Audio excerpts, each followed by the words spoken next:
ჭიათურაში იაშვილის ქუჩაზე მდებარე მინი სტადიონზე ფეხბურთში დავით ცხოვრებაძის სახელობის თასი გათამაშდა. ტურნირი 6 ნოემბერს დაიწყო და მასში 18 სკოლის გუნდი იღებდა მონაწილეობას. ჩემპიონატი ტრადიციულად ოლიმპიური სისტემით ჩატარდა. ფინალში ერთმანეთს ითხვისსა და პირველი საჯარო სკოლის გუნდები შეხვდნენ. თამაშს დავით ცხოვრებაძის ოჯახის წევრები ესწრებოდნენ. დიდი მადლობა მინდა უთხრა ყველა მონაწილეს, მთელ გუნდს, ხელმძღვანელობას, სკოლებს, რომლებმაც ასე დიდი ამაგი დაუდგეს ჩემი შვილის სახელს. და მადლობა მთლიანად მთელ ქვეყანას. ფინალური თამაში 2-1 ითხვისის სასარგებლოდ დასრულდა. დავით ცხოვრებაძის სახელობის თასის გათამაშებაში 1998-1999 წლებში დაბადებული ვაჟები იღებდნენ მონაწილეობას. დღეს ორივე გუნდმა კარგად ვითამაშეთ.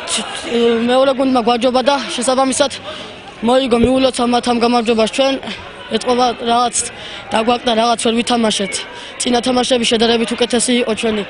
აქედან გამომდინარე მოიგო ჩვენმა მოწინააღმდეგე გუნდმა და მიულოცა მათ ამ გამარჯვებას. ძალიან დაძაბული თამაში იყო. ძალიან გავიხარდა მოვიგეთ, დავიხარ რაც შეგეძლო გავაკეთეთ და კმაყოფილი ვარ. ასე ორივე გუნდმა იბრძოლა კმაყოფილი ვარ ჩემპიონატებში და დიდი მადლობა ვინც ამ ჩემპიონატებში ჩაატარა.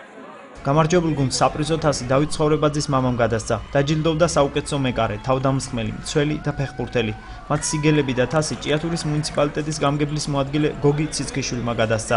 ძალიან კარგი ტრადიცია დამკვიდრდა ჩვენ ქალაქში, მთლიანად სპორტული ღონისძიებების მხრივ ეს იყო დღევანდელი ფინალი დავით ცხოვრებაძის ტრაგიკულად დაყრდნილი ჩვენი მფრინავის თანაქალაქელის ტურნირი და ფინალი, რომელიც ძალიან საინტერესო გამოდგა მიულოცავ როგორც გამარჯვებულს, ასევე დამარცხებულსაც აქ არ არსებობს. ძალიან კარგია რომ ბავშვები ეჩვევიან სპორტს და ქუჩას ერიდებიან და ჯანსაღწევრებას ეწევიან.